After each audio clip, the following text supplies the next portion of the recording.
Hello' student, এই ভিডিঅ'ত লৈ আহিছোঁ ক্লাছ 10ৰ সমাজ বিজ্ঞানৰ হাফিয়াৰলি পৰীক্ষাৰ আগত এটি মডেল কুৱেশ্যন পেপাৰ। ইয়াত থকা MCQখিনি আৰু 2 নম্বৰীয়া কুৱেশ্যনখিনি সমাধান কৰিম। ভিডিঅ'টো শেষলৈকে চাবা, যথেষ্টখিনি উপকৃত হ'ব পাৰিবা। প্ৰথমবাৰৰ বাবে চেনেললৈ আহিলে চেনেলটো ছাবস্ক্ৰাইব কৰি লোৱা, লাইক এটা কৰি লোৱা।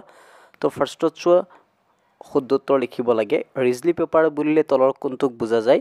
ৰিজলি পেপাৰ বুলিলে বুজা যায় আঞ্চলিক পুনৰ্গঠন সংক্ৰান্ত টোকা। অপশ্যন খ নম্বৰটো শুদ্ধ। দিদন পত্ৰিকাৰ সম্পাদক আছিল কৃষ্ণ কুমাৰ মিত্ৰ। ইউনাইটেড বেংগল ষ্টোৰ প্ৰতিষ্ঠা কৰা হৈছিল। স্বদেশী আন্দোলনত সময়ছোৱাত গঠন হোৱা ইউনাইটেড বেংগল ষ্টোৰ্ছ প্ৰতিষ্ঠা কৰিছিল আব্দুল হালিম গজনবীয়ে। গান্ধীজীৰ মতে সত্যাগ্ৰহ হৈছে এক আধ্যাত্মিক আন্দোলন, এক বিশুদ্ধকৰণ আৰু প্ৰায়চিত্ৰকৰণ প্ৰক্ৰিয়া, অৰ্থাৎ ক নম্বৰটো শুদ্ধ। অপশ্যনটো হৈছে কেৱল ক শুদ্ধ। 3. উত্তৰ প্ৰদেশৰ চৌৰি চৌৰাত ঘটনা সংঘটিত হৈছিল 1922 চনৰ 5 ফেব্ৰুৱাৰী তাৰিখে। উত্তৰ প্ৰদেশৰ গোৰখপুৰ জিলাৰ চৌৰি চৌৰাত হিংসাত্মক ঘটনা সংঘটিত হৈছিল। দিল্লীলৈ বলক দিল্লী চলো সত্যাগ্ৰহ তথা আন্দোলনত প্ৰথমে গ্ৰেপ্তাৰ ভৰণ কৰা সত্যাগ্ৰহীজন আছিল আচাৰ্য বিনোৱা ভাবে। শুদ্ধ উত্তৰটো হৈছে আচাৰ্য বিনোৱা ভাবে। অসমত ইংৰাজে দাহ প্ৰথাৰ বিলুপ্তি ঘটাইছিল 1843 চনত। মৰমৰ ছাত্ৰ ছাত্ৰীসকল, মই ভিডিঅ'ৰ ডেছক্ৰিপশ্যনত ক্লাছ 10ৰ কাৰণে হোৱাটছআপ গ্ৰুপ ক্ৰিয়েট কৰিছোঁ স্পেচিয়েলি। তোমালোকে জইন হৈ ল'ব পাৰিবা আৰু তাত বিভিন্ন ডিষ্ট্ৰিক্টৰ কুৱেশ্যন পেপাৰসমূহ ইয়াত ফটো মাৰি পঠাই দিলে মই উত্তৰসহ ভিডিঅ' প্ৰস্তুত কৰি চেনেলত আপলোড কৰিম। উপকৃত হ'ব পাৰিবা মেট্ৰিকৰ আগত। আশা কৰোঁ জইন হৈ ল'বা। 8 নম্বৰত আগবাঢ়িছোঁ। মফট মিলছ আছিল কলিকতা উচ্চ ন্যায়ালয়ৰ মুখ্য ন্যায়াধীশ। আহোম কোঁৱৰ কন্দৰ্পেশ্বৰ সিংহক জেলত ৰখা হৈছিল, আন্দামানৰ জেলত ৰখা হৈছিল। আধুনিক অৰ্থনীতি বিজ্ঞানৰ পিতৃস্বৰূপ আছিল জৰ্জ চিজহম। শাসন আৰু শোষণ একেলগে চলাই যোৱা কথাষাৰ কাৰ? এই কথাষাৰ কৈছিল লৰ্ড কাৰ্জনে। 1932 চনত সাম্প্ৰদায়িক বাটোৱাৰা ঘোষণা কৰা ব্ৰিটিছ প্ৰধানমন্ত্ৰীজন আছিল ৰামছে মেকডোনাল্ডে। স্বাভাৱিক অৱস্থাত থকা বায়ুমণ্ডলত কিমান শতাংশ নাইট্ৰজেন গেছ আছে? 78.08। আফ্ৰিকা মহাদেশৰ নাইৰোবিত কিমান চনত ৰাষ্ট্ৰসংঘৰ মৰুকৰণ সম্বন্ধীয় সন্মিলন অনুষ্ঠিত হৈছিল?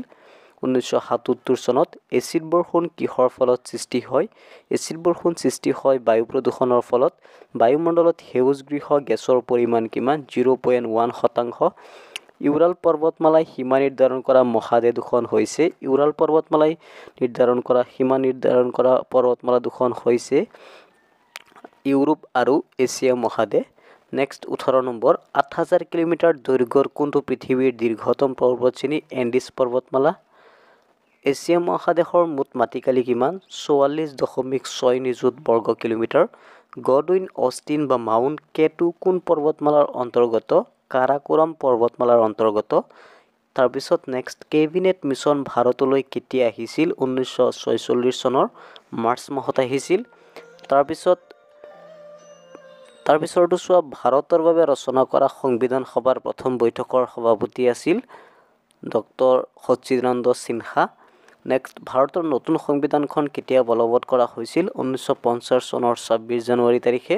নেক্সট, তলৰ কোনটো কৃষি উন্নয়ন বেংক? নাবাৰ্ড, অৰ্থাৎ national bank for agriculture and rural development. Bank আৰু অনা বেংকৰ মাজত দুটা পাৰ্থক্য হৈছে, বেংকৰ ক্ষেত্ৰত জমাকাৰীয়ে সঞ্চয় বীমা আঁচনি থাকে, কিন্তু বেংক প্ৰতিষ্ঠানসমূহত এনে বীমাকৰণৰ ব্যৱস্থা নাথাকে। এইটো শুদ্ধ। নেক্সট, জমাকাৰীসকলে চেকৰ জৰিয়তে বেংকৰ পৰা ধন উলিয়াব পাৰে, কিন্তু অনা বেংকৰ সঞ্চয়কাৰীয়ে তেনেকুৱা কৰিব নোৱাৰে। এইটো শুদ্ধ, অৰ্থাৎ দুয়োটাই শুদ্ধ। অপশ্যন 1টো শুদ্ধ। তাৰপিছত ঐতিহাসিক বংগভংগ বুলিলে কি বুজায়? বংগক দ্বিখণ্ডিতকৰণ আৰু খণ্ডিত একাংশ অসমৰ সৈতে সংলগ্ন কৰা প্ৰক্ৰিয়া আছিল বংগভংগ। কিমান চনত কোন অধিৱেশনত কংগ্ৰেছৰ লক্ষ্য পূৰ্ণ স্বৰাজৰ দাবী উত্থাপন কৰিছিল? 1929 চনত লাহোৰ অধিৱেশনত জৱাহৰলাল নেহৰুৰ নেতৃত্বত পূৰ্ণ স্বৰাজৰ দাবী উত্থাপন কৰিছিল। ব্ৰিটিছৰ সাম্ৰাজ্যবাদী নীতিৰ দুটা উল্লেখ কৰা। ব্ৰিটিছৰ 1 নম্বৰ সাম্ৰাজ্যবাদী নীতিটো আছিল শাসন আৰু শোষণৰ দ্বাৰা সাম্ৰাজ্যবাদী সাম্ৰাজ্য বিস্তাৰ কৰা। 2 নম্বৰটো আছিল ব্ৰিটিছ সাম্ৰাজ্যবাদক শক্তিশালী কৰি তোলা।